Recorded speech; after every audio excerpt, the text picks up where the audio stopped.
looked around, then continued past it. Two men dressed all in black hurried along the sidewalk, blocking out Kat's view of the student with the backpack. Then she found him. He was only 4 feet tall, slender with a tumbled mass of wet black hair. He had stopped in front of the oil survey office. He shrugged out of his pack. He reached inside it for a moment, then placed the pack against the facade of the store. At once, Kat pulled her Walther and charged away from the empty building she had been hiding beside and sprinted into the misty rain. She was still 30 yards from the youth. The kid could have reached inside the pack to activate a bomb's timer. She ran flat out toward the office and saw the boy turn and rush away from the building, coming directly at her. He saw her in his way, but kept running forward.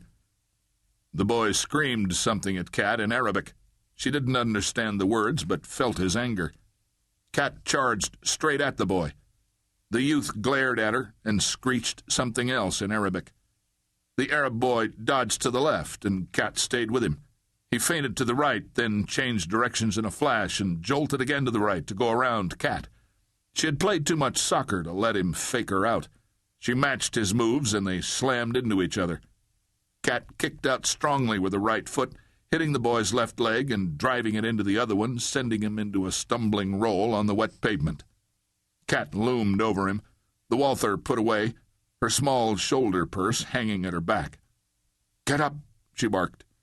He looked wet and forlorn where he lay crumpled on the wet pavement. He couldn't be more than 10. The kid looked up and yelled at her in Arabic.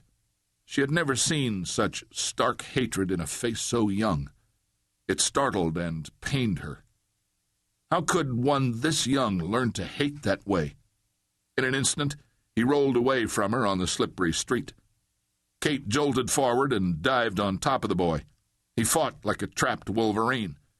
Before Kat could subdue him, the backpack bomb went off 50 feet down the street where the boy had left it in front of the American firm's office. The explosion created a raw force, thundering through the street with a numbing roar that sucked the breath out of Kat. She automatically closed her eyes and ducked against the coming blast of hot air. The explosion shut off her hearing like a master switch had been thrown, and she felt the surging mass of air that tore at her clothes and battered everything in front of it. The hot air seared past her where she lay on the street.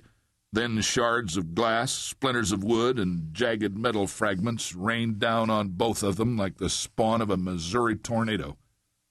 In a few seconds it was over.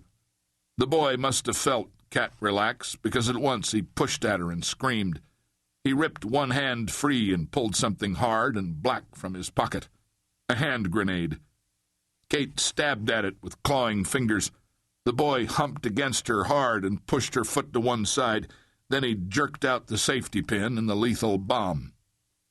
"I will gladly die for Islam," the boy shouted in Arabic.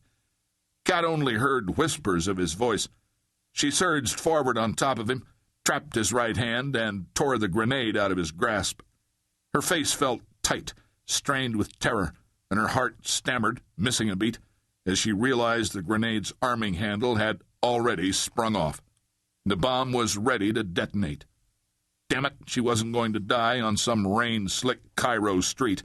She had 4.2 seconds before it exploded. Kat looked around and saw the empty building she had hidden near. She could throw the grenade through the window, but what if she missed getting it inside the vacant office and it bounced back into the street? It could kill half a dozen people. Her mind raced, picking and discarding options. 10 feet ahead, Kat saw a storm drain opening.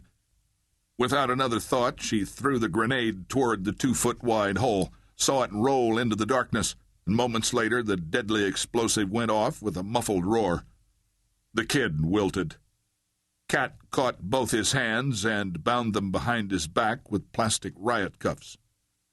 "Be good, and I won't kill you," she rasped in English at him, not able to hear her own words yet, not caring if he heard her or not. She shook her head, trying to rattle her ears back into action. The youth looked at her, his face mottled with hatred and fury. "If you don't kill me, then I will kill you," he brayed in English.